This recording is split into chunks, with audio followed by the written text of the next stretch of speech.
All right, why don't we go ahead and get started? So as always, you can follow us on Instagram and you can listen to our podcast, Investing Compass. So I think we had one of our best episodes that we released on Sunday. So yeah, listen to that. And then we'll create this new slide. So a couple things. Follow us on Facebook. We have a new Facebook group that we're rolling out, Morningstar Investors. Anyone who's looking for the recordings of this, I'll send them out in email, but it is this YouTube, Morningstar AUS, our YouTube channel. All of the recordings of literally, I think we're up to 160 or something of these things are on there if you are interested. So my name is Mark LaMonica. I look after the individual investor team for Morningstar here in Australia. And today we're going to talk about how to see if you're on track, which I think is relevant. There's been some stuff going on in the markets and in the Ukraine. So people probably want to know if they are on track. So we'll cover that today. But first, anything you hear today is general advice. I don't know anything about you, so I can't offer personal advice. Also, if you're in New Zealand, you can get a copy of our FAP on our website, morningstar.com.au. And the New Zealand regulatory authorities would encourage you to speak to a financial advisor if you would like personal advice. All right, so let's get into this. So we are on number 7 of 8. So we're almost there, which is exciting. So we did put together this series that, at least in my mind, taught you everything you need to know about investing. So once we finish this, we are actually going to break into 2 new series, one designed for people that are approaching retirement and in retirement, and then one designed for people who are not. So look out for details on that. But we've talked about goals-based portfolio construction, how to set a goal, talked about from a retirement perspective, how to estimate how much you have. Then we went through, once we had our goal and our required rate of return, we went through a bunch of 4 different webinars on how to pick investments. Now we're going to see how can you tell if you are on track. And then we'll talk about how to prepare your portfolio for retirement next Tuesday. So we're going to cover 3 things. How should we evaluate progress against goals, making adjustments to reach your goals, and rebalancing? All right. So there are many different ways that people measure progress and judge success from an investing standpoint. Now, the problem is a lot of those ways, at least in my opinion, have been dictated by professional money managers.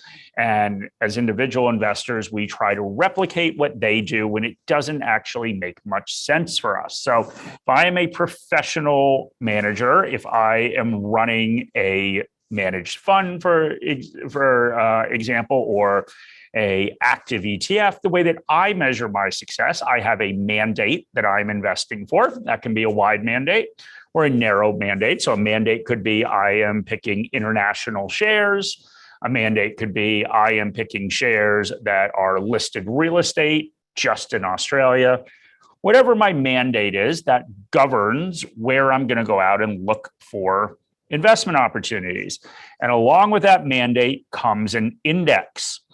And that is how I measure success. So it is a very narrow measure of success. And basically that is, am I beating the index or not? If I am a passive manager, am I approximating that index return? So that's great for the investment management industry. But the reason they do that is because they don't know about you. They don't know what goals you are trying to accomplish. They don't know the returns that you need to generate in order to try to accomplish that goal. So they're trying to do a very different thing. Now, the problem is that many investors have just taken on this same approach. And I certainly did this when I was younger. Hard to believe, but I used to actually be young. I used to do the same thing and thought, okay, well, if I'm going to go out there, I need to beat a benchmark. All these different complications come up when you start measuring yourself against a benchmark. So one complication, of course, is which benchmark do I measure myself against if I have a widely diversified portfolio and I have a portfolio that is different asset classes? It gets a little harder. Now, we supply people with multi-sector multi-asset benchmarks at Morningstar. They're around those sort of predefined mixes that we have of investments, but in general, that doesn't happen. And also being a benchmark, a lot of times your goal is not, in fact, to be the benchmark. Your goal is, of course, to reach your goal and achieve your goal. And not only is it difficult to find a benchmark, not only does your performance against a benchmark not necessarily correlate with your goal. And a simple example is that if I'm about to reach retirement and the market goes down 25% and my portfolio goes down 20%, that is a big victory, right? I have beaten the market by 5%. It's also a terrible outcome that most likely is not going to allow me to hit my goal. So my goal could be very different as I'm approaching retirement. It could be to minimize that volatility. So we believe that you should measure success against achieving your goal. And what achieving your goal means is the required rate of return. If I need to earn 7% a year to hit my goal, then success for me is getting 7% a year. Market goes up 20%, that's great. Market goes down 20%, my goal is still to achieve 7% a year. And we think there's a lot of ancillary benefits in doing this as well. So the first one is a behavioral benefit.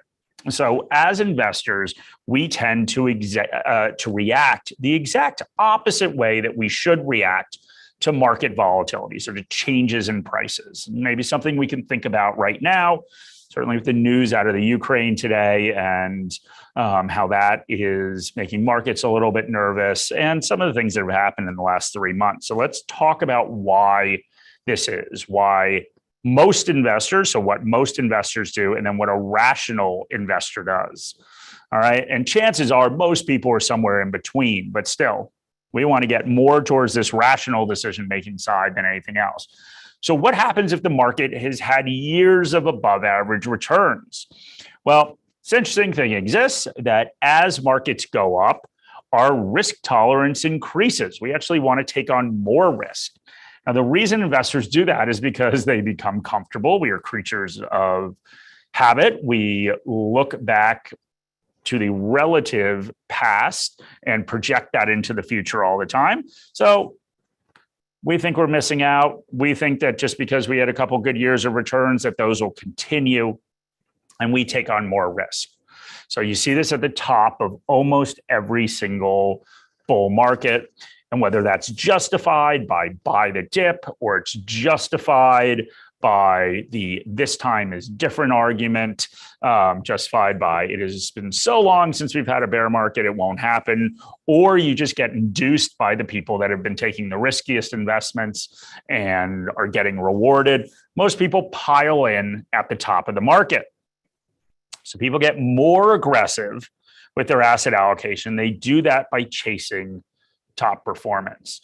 So when you start sitting there and seeing, in a classic example of this that we're seeing implode in front of us, is ARK Innovation, right? So people are familiar with that story. They are an active ETF provider in the US that invests in emerging technology stories. Basically, at the end of the day, they did very, very well. A ton of money went into their ETF. So Kathy Woods, who runs the company and is their portfolio manager, became very famous. She has 1 million Twitter followers, everything else. Bunch of money went into the market and it has tanked.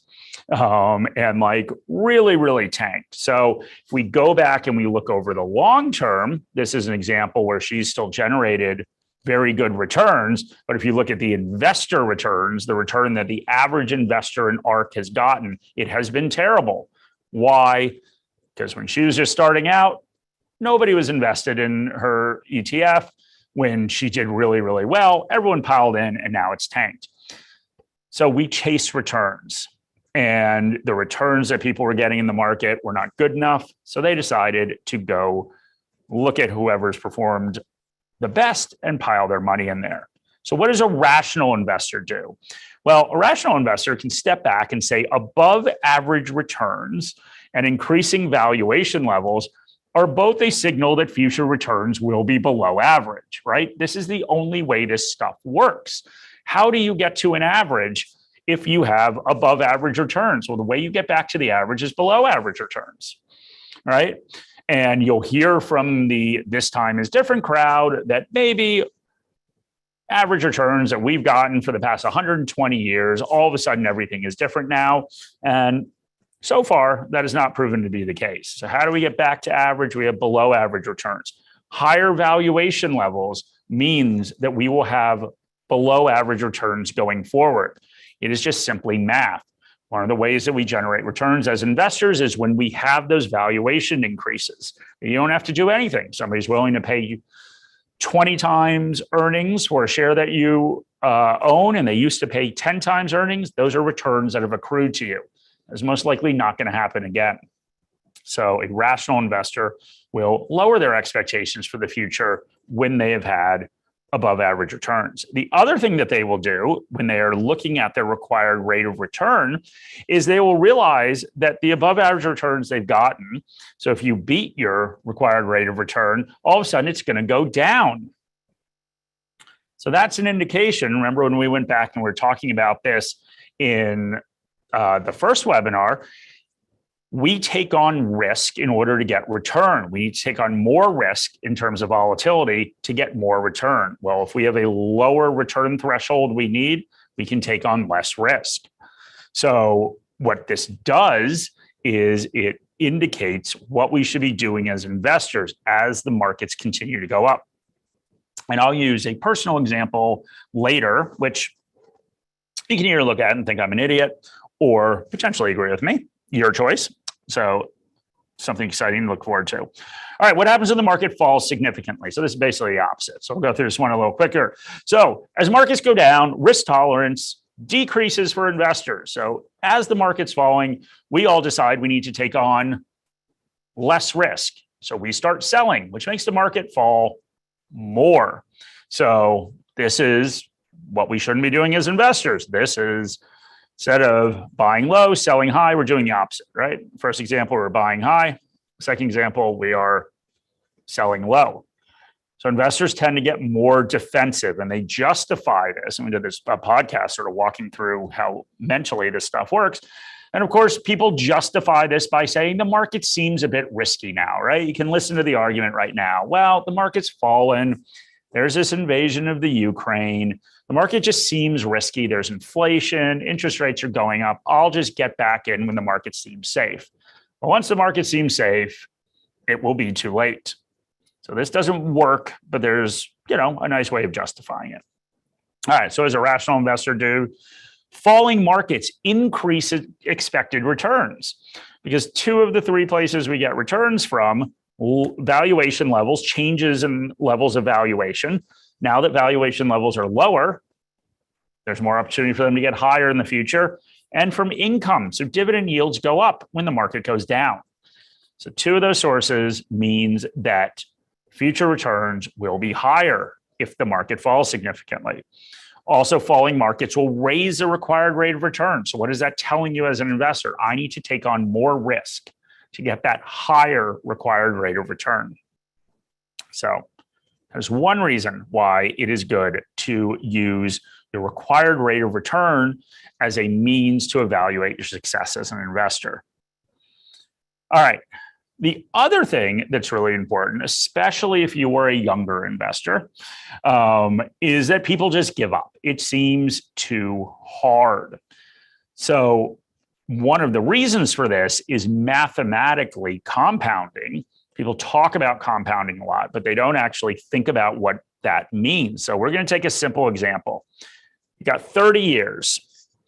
Start at $25,000. You invest $10,000 a year.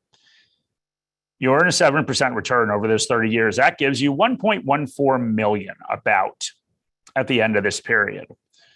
So what I've done is I've divided these up into 5-year periods. So let's say this is your 30 years of working, and these are your savings. So what we can see now, we looked at the percentage of that total value we're going to get.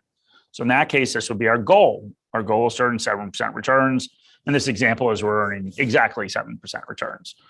So how much from a value perspective, from a dollar perspective, are you towards your goal? And then what's the percentage of the way to your goal that you've gone through. So what you'll notice down here is that in year 25, you have $768,000. So you are only 67% of the way towards your goal from a dollar perspective.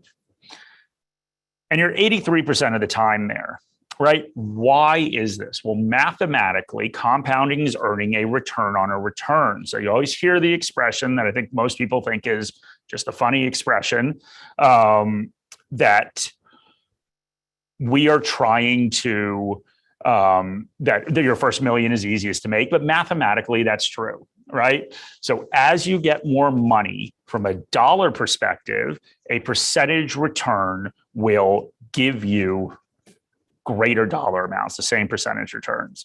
So people tend to give up and they think they're never getting there and they're never making any progress. But just remember, if your goal, if all you're trying to do, if you're not looking at the dollar value of your account and thinking what you need in the future, if you're just measuring yourself against the return that you need, then mathematically you can show that you are making progress, and that can hopefully get you to stick with it. All right.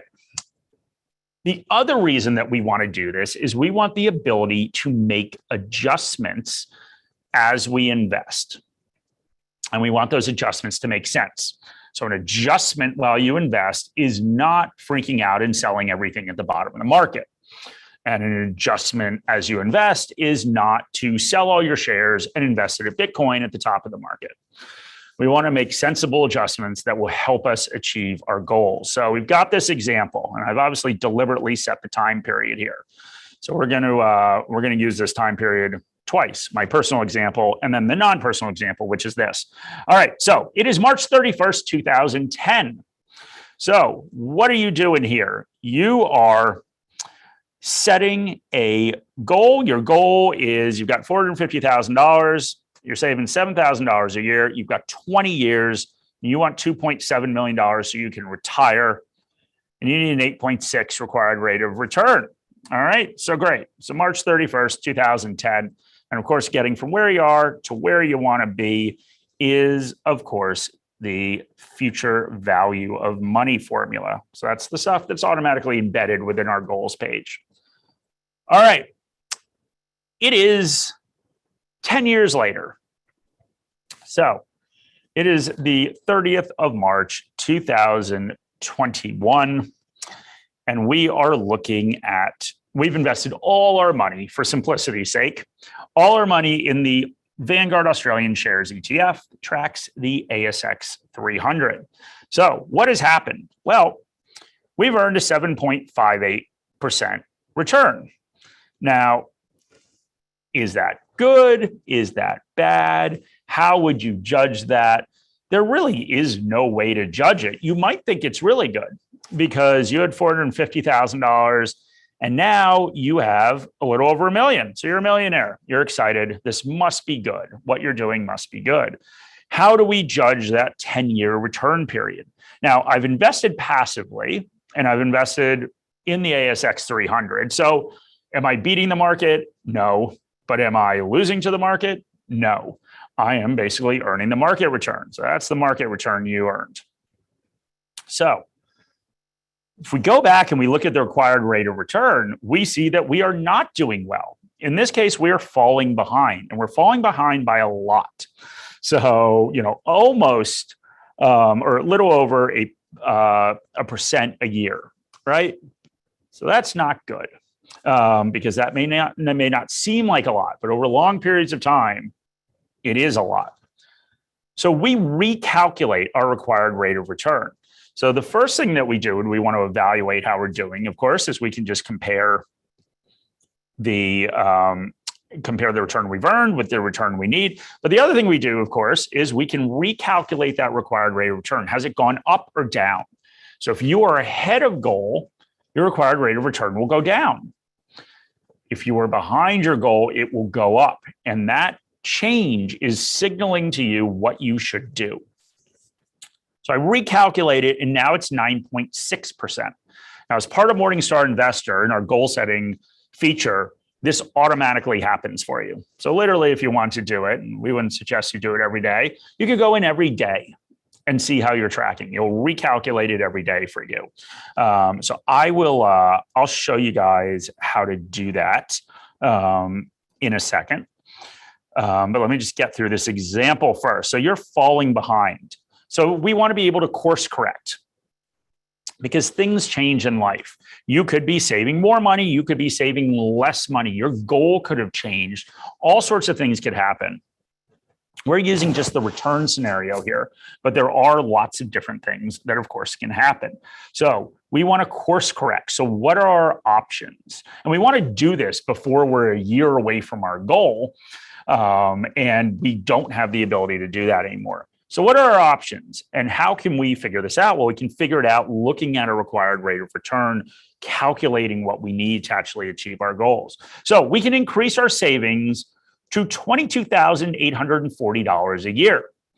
All right, that's a lot more than $7,000. Most people don't have that much extra money lying around in their budget every year to invest from a percentage standpoint. So maybe that's not the best option, but it's still an option. You could delay your retirement for 14 months. Now, depending upon your job and the circumstances of your job, how much you like it or hate it, this could be horrible. Like I know that if this was the option that Shani had, that she had to work with me for 14 more months, she would pick any of these other options. She would sell all of her possessions to try to increase her savings probably. But some people like their job. So you could delay your retirement by 14 months. You could, and we'll skip number 3 and go to 4, you could reduce your retirement goal by $350,000. So based on your withdrawal rate and everything else, you can sit there and say, okay, maybe I don't want as nice of a retirement. I would rather have that than save more, or of course, delay my retirement or anything else. So maybe you reduce that retirement goal. The other thing, of course, you can do is invest more aggressively. And that is where we look at asset allocation and we look at, do we need to tweak our asset allocation? So in this case, it's because we're falling behind. We potentially could invest more aggressively. If you've had years of above average returns, you might want to dial back that risk a little bit. So those are your different options. All right, we do have a question, which I'll get to in a second. First, I just want to quickly show where you can do this on our website. First, I have to make sure I'm not on a sketchy website. That's not too sketchy.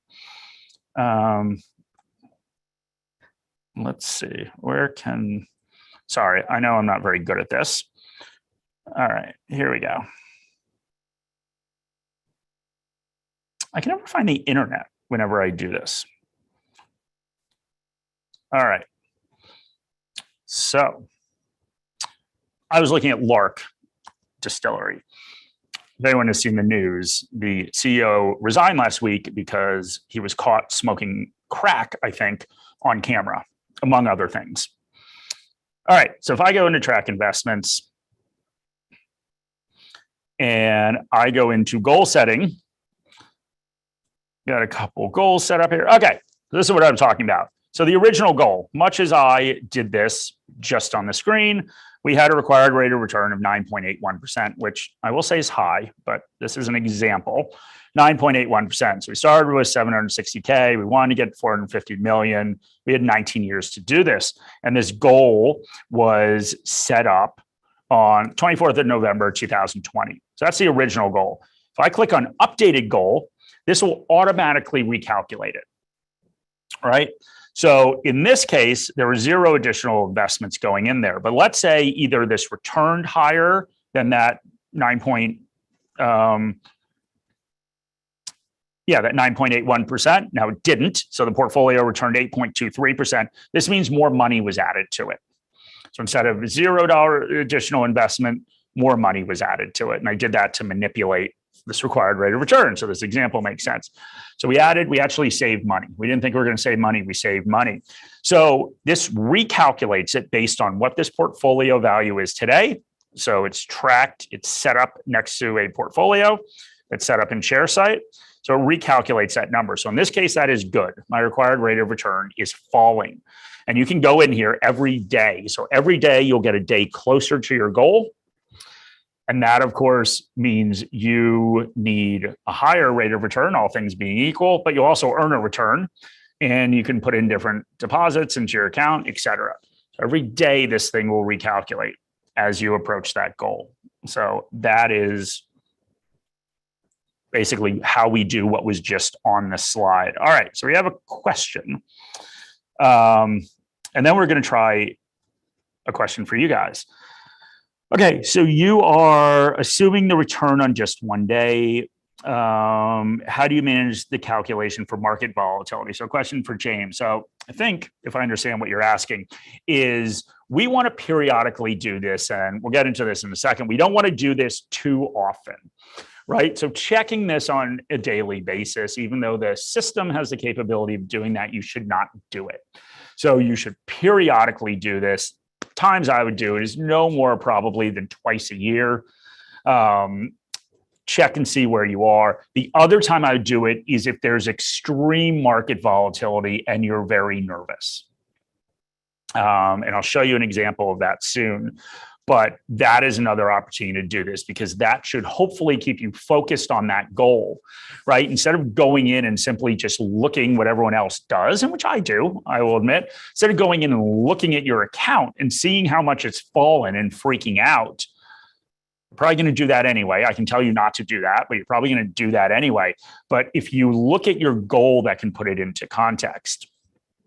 So when you're saying, how do you manage the calculation for market volatility? So what I would say there is, how do you manage the calculation of market volatility? Market volatility matters a lot in certain circumstances. So as you're approaching retirement. So I think the way that you want to do that is you want to dial back that asset allocation when you know volatility is going to matter. Now, volatility still feels horrible as an investor. So it still feels horrible when you are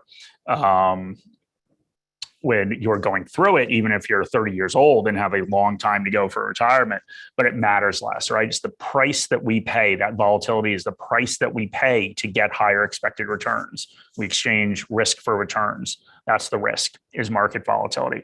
Now, I think maybe James is asking, and maybe the problem is that, hey, I could go check this. If I say that I'm going to check this twice a year, I'm going to check it on June 30th, and I'm going to check it at the beginning of the year. Maybe the problem is, of course, you could check it on June 30th of the year, check where you are, and then a month later, the market could be 20% higher or 20% lower. But I think if you have that extreme volatility, that's an opportunity to go back and recheck.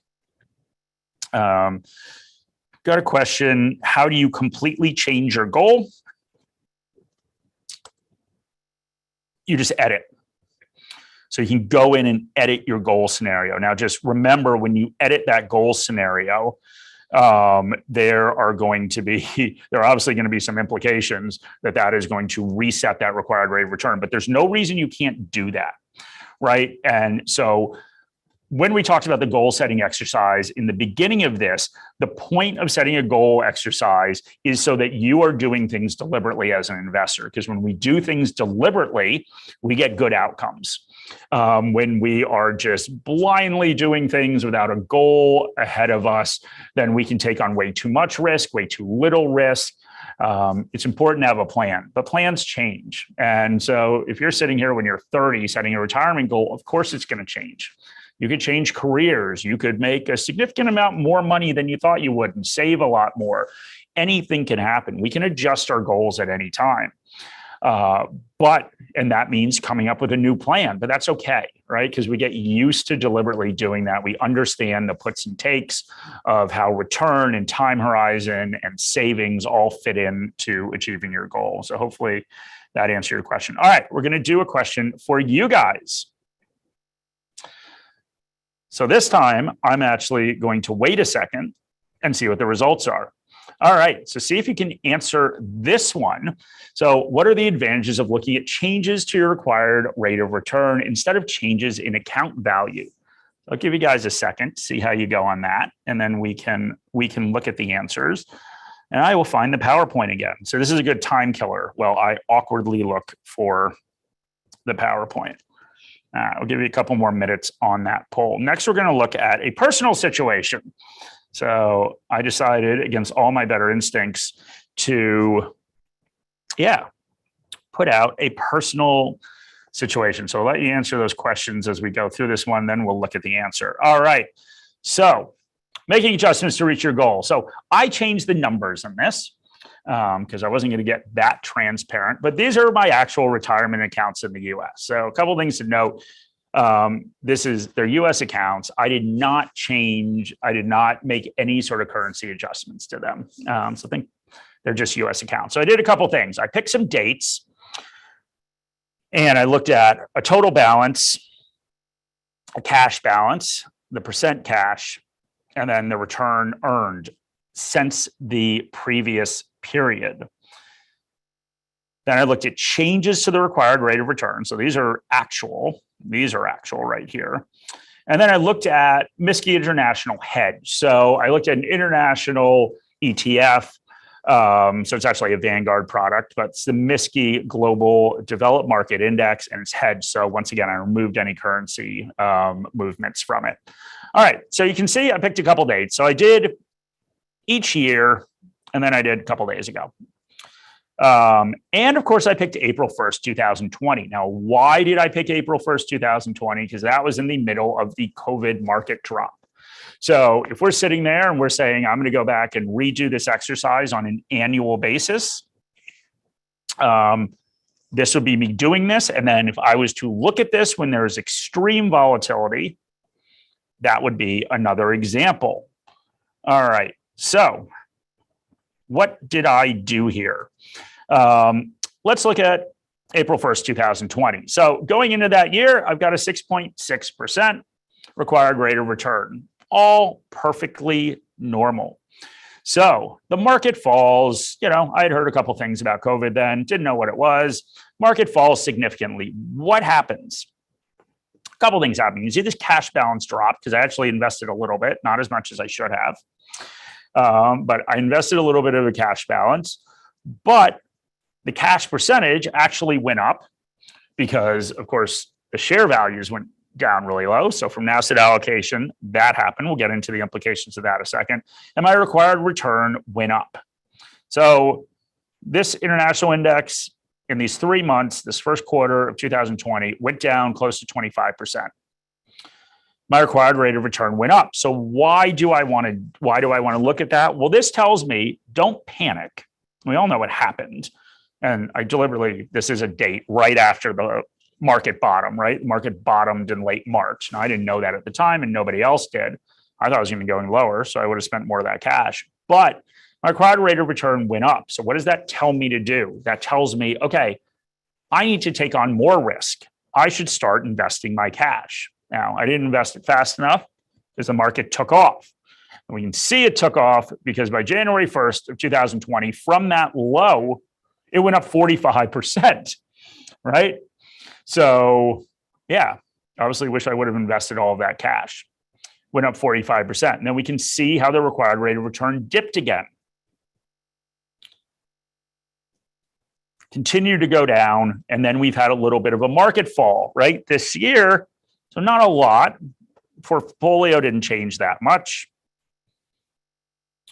The benchmark went down a lot more, but the required rate of return actually raised up. Now, why are there these different issues? Why am I over or underperforming the market? So in many ways, you sit there and look, and these returns are not good, right? They did not beat the market, but they are beating my required rate of return. And the reason that I am falling way behind the market is because I have a very large cash position.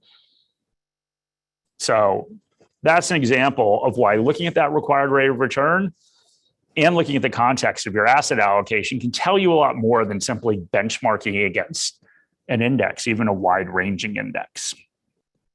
All right. So we're going to end the poll. So what are the advantages of looking at changes to your required rate of return instead of changes in the account value? So the answer is A and B, which 28% of people got. So A is right. So changes required rate of return informs investors on how to course correct, as we've been talking about. Remember, we talked about the other slide. So the nature of compounding makes it difficult to assess progress towards a goal each year. And the reason for that is because, of course, you are going to get most of the dollar amount value of your returns in your last year. And the other thing that's really interesting about compounding and about having a very long time horizon is that at the beginning of your investing career, you want the market to go down. So if you had a pick anytime, you want it to go down because the money you're putting in there is going to buy more shares. So that's the outcome you want. You don't want it to go down at the end, right? That's what we always talk about throughout these things, sequencing risk. The problem, of course, is what happens to people when they start investing and the market goes down, they quit, right? So this has happened over and over and over again, that people quit. And this third answer, C, the required rate of return increasing is an indication that you are closer to your goal. No, remember, we want the required rate of return to go down. That means we are making progress. All right.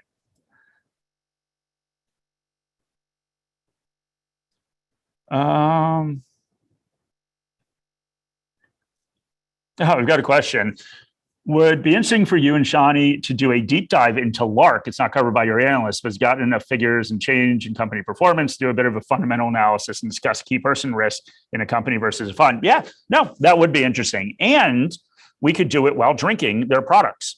And don't worry, Shani. So Shani's not a big fan of whiskey, as I am, but she likes gin, and they actually make a gin. I've been looking at the company a little bit because I think it's kind of been interesting. So needless to say, once their CEO was caught smoking crack on camera, even though it happened years ago, and he was part of some Eastern European extortion scam. Share price went down a lot. So that's why I was looking at it. All right. Okay, so didn't the MSCI increase grow 70.8%, recover 24 plus 45%? Not during that year. So all I was looking at was that year of 2020. That if we start in the beginning to April 1st, it went down close to 25% and then went up close to 45% after that. And then the rest of the recovery happened after the end of 2020. So all we were looking at there, Rory, was that year. All right. We're going to talk a bit about rebalancing for a second. The other thing that, of course, you want to do when you're going through these progress checks on your portfolio is the required rate of return is really important, but you also want to rebalance and consider rebalancing. So first of all, let's explain what rebalancing is. So if you remember the process we went through in the earlier sessions, we set a goal, we calculated a required rate of return, we looked at an asset allocation that we believed would give us an opportunity to meet that goal, that we were taking on enough risk to achieve that goal. But of course, your asset allocation, let's say you went in and set your portfolio perfectly, and this never happens, right? People never are in perfect spots, but at least we understood that we needed this amount of aggressive assets, this amount of defensive, how do we want to divide them up? At least we went through that exercise. Well, it gets very out of whack, of course, as relative market movements occur within different asset classes. So if global shares go up 40% and domestic shares go up 20%, well, you could be out of whack. Same thing on the downside. If something falls more than another. So it doesn't just have to be an extreme, which is always the examples where one asset class goes up and one goes down. So we want to rebalance. We want to at least look at our asset allocation, our portfolio, in our portfolio to see if rebalancing is necessary. Make sure we have that right risk and return mix between our assets. All right, there are two real ways to rebalance. So there's time-based rebalancing and there's threshold-based rebalancing. So time-based rebalancing just means that at a set period of time, you rebalance. You check your asset allocation and you rebalance. So every year, I'm going to look at my portfolio, see if I'm out of whack or not, and then I'll rebalance it. Threshold-based rebalancing means that you are taking a more active examination of your portfolio or active review of your portfolio. And if things get out of whack by a certain amount, 5 or 10%, So I wanted 50% in international. Now it's 45%. If I have that 5% threshold, if it becomes less, I would rebalance.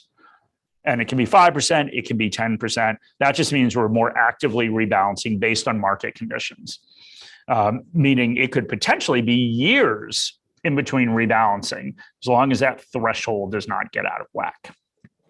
In reality, a lot of people kind of do both, right? So they may look at a certain period of time, they may look after a year and say that their portfolio is a couple percent out of whack and say, I'm not going to bother doing anything. And the reason is down here, next to our little light bulb, is that rebalancing causes two very bad things for investors. Number one, it's transaction costs, and it is also taxes. We want to minimize those as investors. It's important we minimize those as investors. Rebalancing generally triggers both. At the very least, it's going to do transaction costs, unless you have a free broker. Also likely to generate taxes in any sort of rising market, because once again, you are selling your winners that have become a larger allocation in your portfolio, and you are buying your losers. Now, that may be good for mean reversion, if we believe the market will revert to a mean, but it's not great from a tax perspective, because a lot of times you generate capital gains. Now, sometimes none of this matters, right? So if this isn't an account where you are paying very few taxes, some sort of retirement account, obviously, maybe this doesn't matter, but it does trigger both things. So if possible, consider alternatives to rebalancing where you just direct new money, new contributions you're making to your portfolio into those asset classes that are underweight. Okay. Yep. So Rory says, if you're in the pension phase and you're super, there is no tax effect. Yeah, absolutely. So everyone's personal circumstances are different. There are obviously portions of people that are not paying taxes. So yeah, I would agree. I'm just saying, watch out for transaction costs and watch out for taxes, because those are, of course, real expenses. All right, so we've got this question. What about rebalancing individual stocks? If you have an individual outperformance, especially more speculative growth stock, but no change to overall asset class, what would be the reason to rebalance? Yeah, a lot of people would then put a tolerance of what they will accept in a single position. So what we're talking about in this scenario is we're saying, I am fine from an overall asset allocation perspective. So I want 45% of my portfolio in global shares. That is completely fine. But most of the shares that I picked haven't done well, and one has done incredibly well. So it's making up a larger and larger portion of my portfolio. So that's really looking at sort of how much you are willing to tolerate in a single share, especially in this case where it's more speculative. I, for example, try to keep all my positions an individual position that's not like a wide-ranging ETF, an individual share position below 5%. Because that's what I'm comfortable with. So yes, there's certainly rebalancing there. That is a situation where, depending upon, of course, your personal circumstances, if you're still making contributions into the account, maybe that's an opportunity for you to rebalance without actually selling something. Just rebalancing by pushing additional money into other assets that you hold. All right, so we've got a question saying, can you elaborate on the formula? Future value equals present value times 1 plus I raised to the n minus 1. Right. Determine if you've reached your goals. I may miss your explanation. Don't have access to your platform. Okay. So what I would do is, if you would like to use that formula, go for it. All we're doing is we're calculating, in that case, the formula is actually for the future value. And then what we want to do is we would want to rearrange to solve for I. So if you are not remembering all of your algebra, what I would simply do is go on to a financial calculator. So you can go to, I think it's financialcalculator.com, look up a financial calculator and look up the rate of return, basically. So I will see if I can find this quickly, just to show that you do not need to use our website, although, that would make me happy. Let me just find this quickly.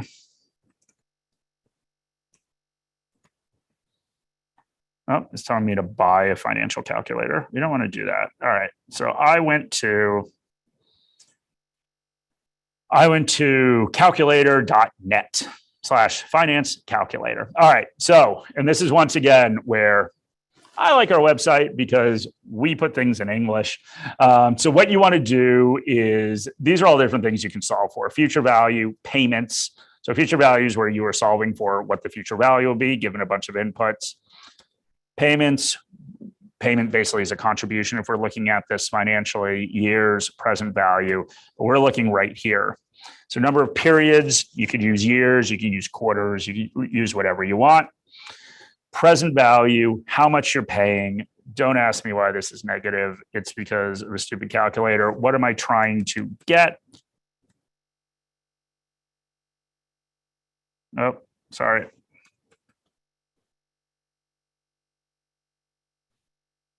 What am I doing wrong here? Anyway, in theory, one of these needs to be negative because this calculator. There we go. All right. For some reason, the future value needs to be negative.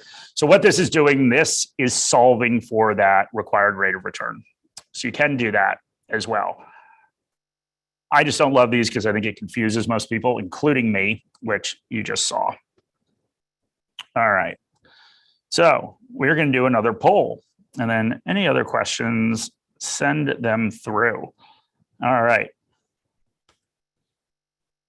You know, everyone tells me, I've been told by my team, to do all these polls. It just confuses me, as you can say. Okay, if your required rate of return increases, what steps would not help you reach your goal?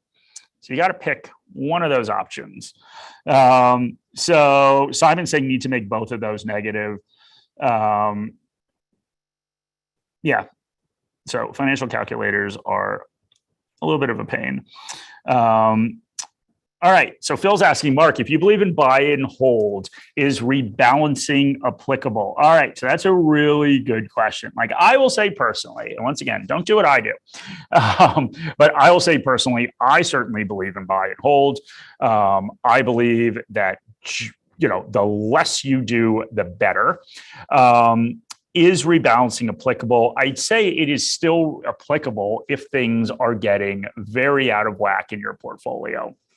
But it depends sort of where you want to rebalance, like what level you want to rebalance. So you may sit there and say, okay, the only real rebalancing that I care about is my mix between growth assets and defensive assets. So when I look at anything under sort of that growth asset phase, so we're talking about shares, we're talking about infrastructure, listed property, that I don't really care as much among that mix. Things get a little bit out of whack for maybe what would be ideal. I'm not too concerned with it. I'll buy things when I think it's appropriate to buy them. So yeah, maybe that's your view. But where I would look, Phil, is sort of look at that higher level and look sort of from defensive assets and growth assets. So, in that case, if your portfolio all of a sudden gets overly defensive, you're going to have lower expected future returns. So people probably rebalance in real life at different levels. Some people could be very, very specific about rebalancing at a sector level, and then of course, individual share level, even if something doesn't get too big. Some people might want to do that. That's their detail and that's their strategy. They're focused more on asset allocation. Some people maybe focus more on security selection, but I would just look, I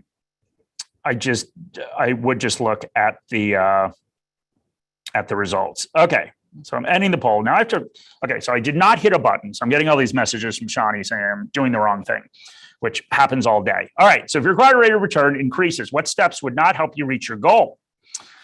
Okay, so remember, what happens if your required rate of return increases? Well, it means you're falling behind. So increase the amount of savings. So remember, that will help you. So we're saying would not help you reach your goal. So that would help you reach your goal. Delay the time until your goal. So that would help you reach your goal. Take a more defensive asset allocation. So good. Most people picked the right answer. That is the right answer. Why? Because I am falling behind. I need higher future returns. So if I decide to, if my required rate of return goes up, if I decide to increase my cash position, that's not going to help me. Remember, these other three are all items that would help you reach your goal. All right. So hopefully I did that correctly.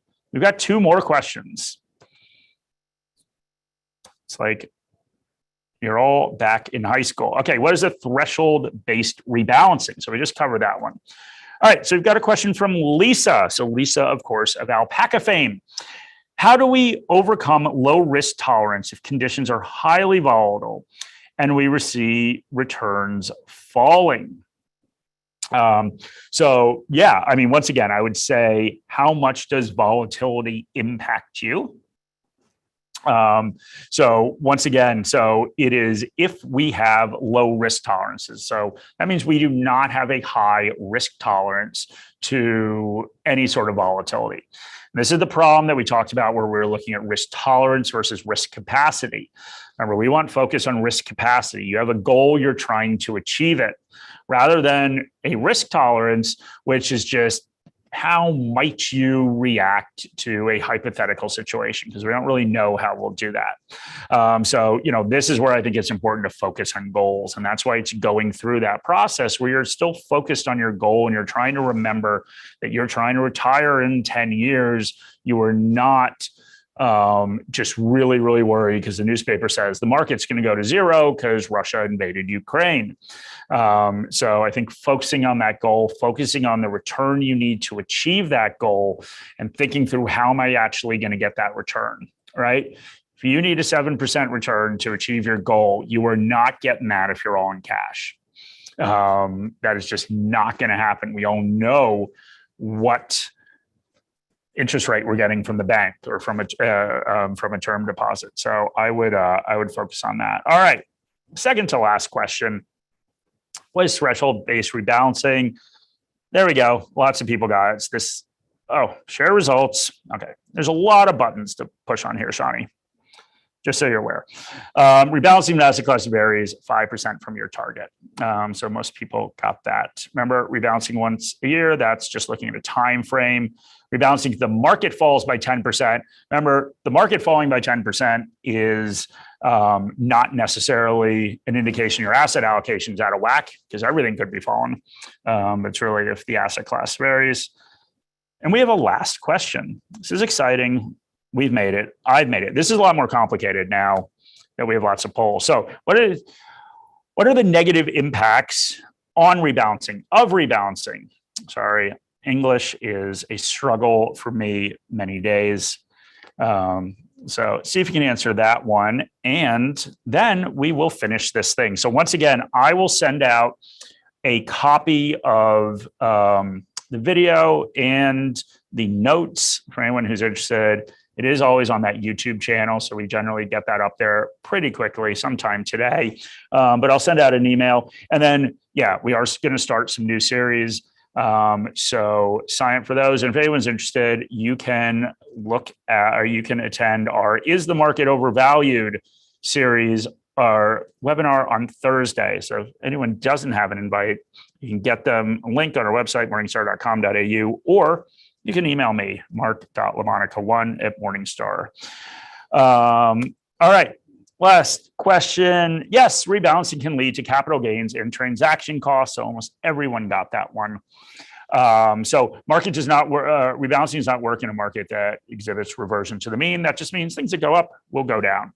I need a shot of whiskey will improve your English. You would be surprised. But thank you for that. I do need a shot of whiskey. We'll see if somebody brings me one. But anyway, thank you guys very much for joining. I appreciate it. Wait a minute. We have a question. Oh, that's a question I answered. I appreciate it and hope everyone is having a good day. At least in Sydney, it is miserable today and raining, but hopefully it's better wherever you are. So anyway,